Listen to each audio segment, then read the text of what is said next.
Ja, to so bili vzponi pa padci, res vsak dan sem imel viške pa padce. Videl sem, da če kolesarim 4 dni, pa potem si vzamem časa, tako 1-2 dni, pa bom spet dobil neke socialne baterije, da bom lahko spet začel naprej.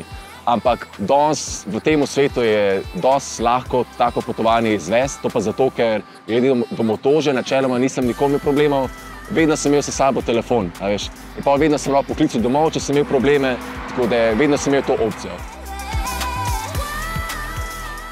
Zdaj, slaba izkušnja, najbolj slabša izkušnja, ki sem imel na poti, je bilo definitivno, ker sem bil sredi neaktivnega vulkana v Turčiji, kjer so me medvedi, 5 medvedov me je napadali, hrano sem mi iz torb pobral na kolesu, zdravila sem mi pojedel, vse je šlo, od črnega ogla do kleretina, do antibiotikov, vse so mi pojedali.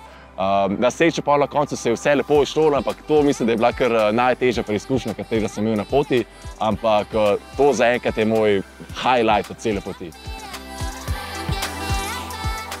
Jaz bi sam rekel, da sam pejte in to je to, res. Vidim, da je najtežje takrat, ko si doma, ko si v svoji coni udobja in potem začneš razmišljati, kaj pa če se mi to zgodi, pa ne bom mogel zaradi tega iti naprej, pa.